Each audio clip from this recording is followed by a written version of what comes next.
حضرت سیدنا امام حسین رضی اللہ تعالیٰ عنہ گھوڑے پہ تشریف فرما تھے. اب تو بڑا برا حال ہے, لوگ صحابہ کو برا کہتے ہیں اہل بیت کا نام لے کے.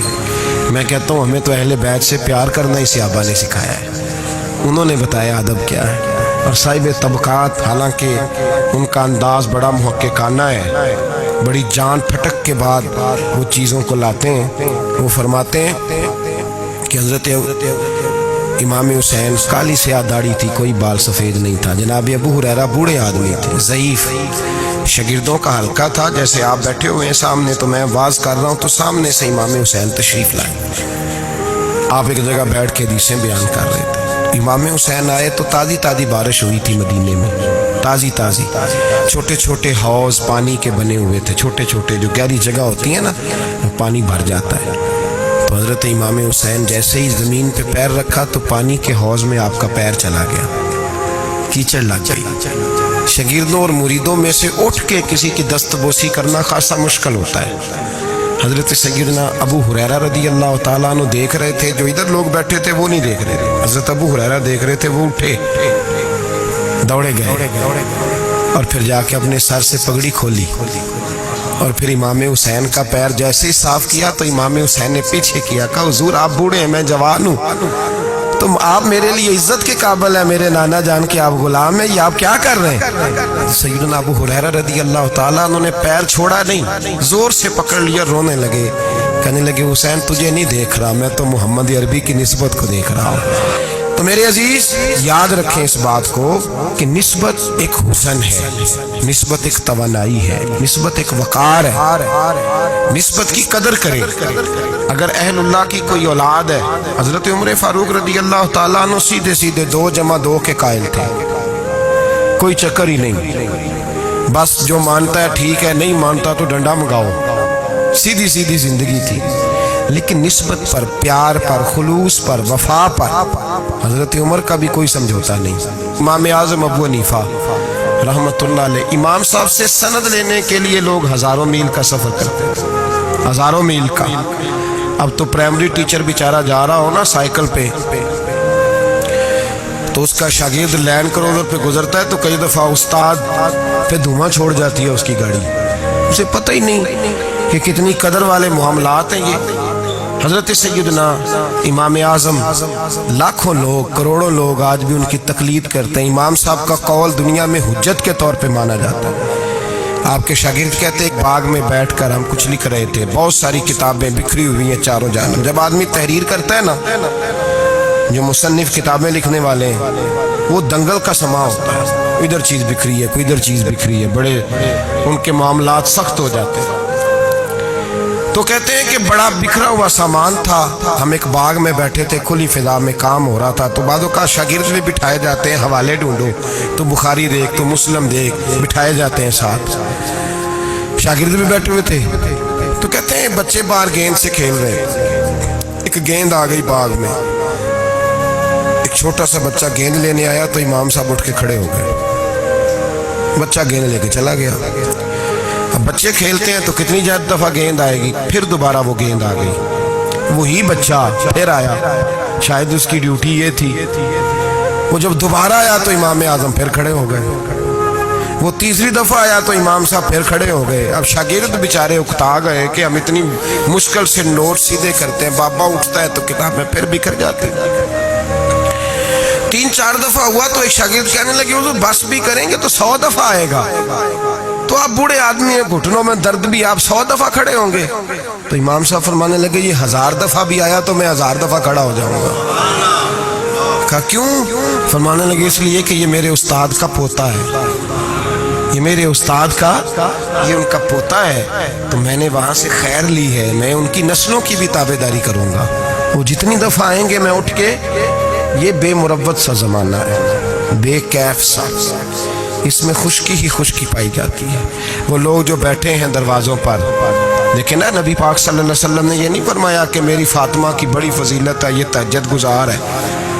حضرت بی بی صاحبہ کے لیے یہ لفظ میرے نبی پاک صلی اللہ علیہ وسلم نے کہیں نہیں بیان فرمایا کہ میری بیٹی قائم اللائل ہے, صائم الدہر ہے, یہ بہت بڑی عالمہ ہے, یہ آپ کو نہیں ملیں گی. حضور نے فرمایا بس میری بیٹی ہے. الفاطمہ تو بدعت, اس کا کمال یہ ہے کہ یہ میری اور تمہارے لیے اتنا کافی نہیں کہ محمد عربی کی بیٹی ہے صلی اللہ علیہ وسلم. فرمایا جس نے اس سے پیار کیا اس نے مجھ سے پیار کیا، جس نے اس سے بغض رکھا اس نے مجھ سے بغض رکھا. تو شرف نسبت یہ صوفیاء نے کوئی گھڑ نہیں لیا نظریہ، یہ قرآن کا، حدیث کا، صحابہ کا بتایا ہوا معاملہ ہے. قدر ایک قیمتی چیز کا نام ہے. قدر والا فیض یاب ہوتا ہے، اور جو بے قدر ہوتا ہے نا اس کا فیض سلب ہو جاتا ہے. جس نے سمجھ لیا نا کہ فلاں چیز میری رینج میں ہے، میں جب چاہوں جیسا چاہوں ویسا ہو جائے گا، وہ گیا. اور جس نے کہا نا نہیں میں تو سال کے راہ ہوں، اس کی مہربانی توجہ کر دیتا ہوں، وہ بچ گیا. اللہ قرآن مجید میں فرماتے ہیں کہ تم اپنے رب کا ادراک نہیں کر سکتے، تم اسے قید کر سکتے، سوچوں میں آنکھوں میں وہ قید ہو سکتا. اسے مانتے جاؤ، اس کا قرب تلاش کرتے جاؤ، اس کے رستوں پہ چلتے جاؤ، اسے قابو کرنے کی کوشش نہ کرنا. یہ جو قابو والا معاملہ ہے نا یہ ٹھیک نہیں. قدر کرنے والے بچ جاتے ہیں. قدر والا فیض یاب ہوتا ہے، بے قدر نقصان اٹھاتا ہے. یاد رکھیں حضرت خواجہ نظام الدین محبوب الہی رحمۃ اللہ علیہ کے خلیفہ تھے حضرت امیر خسرو، بلکہ محبوب تھے. کبھی کبھی خلیفے اور محبوب میں بھی فرق ہوتا ہے. بلکہ محبوب تھے حضرت امیر خسرو رحمۃ اللہ علیہ. تو بادشاہ کے وزیر تھے. تو بادشاہ نے کہا ایک دفعہ کہ میرے لیے دعا تو کراؤ، دلی کے حالات ذرا خراب ہے. تو کہنے لگے میں نے کبھی نہیں کہا دعا کے لیے، میں نہیں سفارش کرتا، آپ خود کسی کو بھیج دیں. نے مجبور کیا تو کسی اور آدمی نے کہا حضور انہوں نے کئی دفعہ خواجہ امیر خسرو سے دعا کے لیے کہا ہے بادشاہ نے، تو یہ آپ کو کہتے نہیں، تو آپ دعا کر دیں. حضرت خواجہ نظام الدین صاحب کہنے لگے بادشاہ سے کہو میں نہیں تیرے لیے دعا کرتا، دعا کرانی ہے تو حضرت ابو علی قلندر کے پاس پانی پت جائے، وہ دعا کریں گے تو حالات صحیح ہو جائیں گے دلی کے. حضرت امیر خسرو نے جا کے بتا دیا کہ وہ کہتے ہیں وہاں سے دعا کراؤ، ادھر سے. کہنے لگے پھر تو نہیں جانا ہے. تو حضرت امیر خسرو کہنے لگے جی مجھے کسی اور کا رستہ آتا ہی نہیں، میں نے نہیں جانا. کہنے لگے اگر میں حکم کرا دوں تو کہا حکم کا میں پابند ہوں. حکم ہو گیا حضرت خواجہ نظام الدین صاحب کی طرف سے کہ جاؤ پانی پت. حضرت امیر خسرو گئے حضرت ابو علی قلندر کے پاس، ان سے جا کے دعا کرائی. پانی پت بڑی دور ہے دلی سے. دعا کرائی تو کہا بادشاہ سے کہنا حالات صحیح ہو جائیں گے، اور جب صحیح ہو جائے نا تو پھر میرے پاس آئے، صحیح ہو جائیں. دعا کی تو اگلے دن ہی معاملات بہتر ہونے لگے. ایک ہفتے میں سب چیزیں بادشاہ کے کنٹرول میں آ گئیں. گھوڑے پہ بیٹھا، مٹھائی لی، پھل لیے، پانی پت گیا. حضرت سے جا کے کہا حضور میں حاضر ہوں، کیا بتانا تھا آپ نے؟ آپ فرمانے لگے تو نے دعا کے لیے خواجہ نظام الدین صاحب سے کہا تھا، تو انہوں نے کیا کہا؟ کہ جناب انہوں نے کہا آپ سے دعا کرائیں. فرمانے لگے میں دعا کروں جو ہر جمعرات خود خواجہ نظام الدین صاحب سے دعا کرانے جاتا ہوں. ہر جمعرات جاتا ہوں دلی اور ان سے دعا کرا کے آتا ہوں. تجھے پتہ یہاں کیوں بلایا ہے؟ یہ بتانے کے لیے کہ تیرے حالات خراب کیوں ہوتے ہیں. کہا حضور کیوں ہوتے ہیں؟ فرمانے لگے تیرے حالات اس لیے خراب ہوتے ہیں کہ تو حضرت خواجہ نظام الدین صاحب کی قدر نہیں کرتا. ان کی قدر شروع کر دے، میرا وعدہ ہے تیرے حالات صحیح ہو جائیں گے. انہیں قدر چھوڑ دی ہے رب کریم کے بندے کی. تیری بغل میں رہتے ہیں نا، ساتھ ہوتے ہیں، تو کہتا ہے وہ تو میری رینج میں ہے، مسئلہ ہی کوئی نہیں، تیرے پاس ہوتے ہیں. اور فرمایا انہوں نے وہ دعا کرتے تو اللہ تیرے پہ بڑا فضل کرتا. انہوں نے میرے پاس تجھے بھیجا ہی اس لیے تاکہ تجھے ذرا قدر پتہ چلے کہ اللہ والوں کی کوئی قدر بھی ہوتی ہے. ایسے ہی معاملہ تو میرے بھائی یاد رکھیں، نسبت کا ایک درجہ ہے، اور یہ ہم نا چکروں میں پڑے رہتے ہیں جس کی وجہ سے نقصان اٹھاتے ہیں.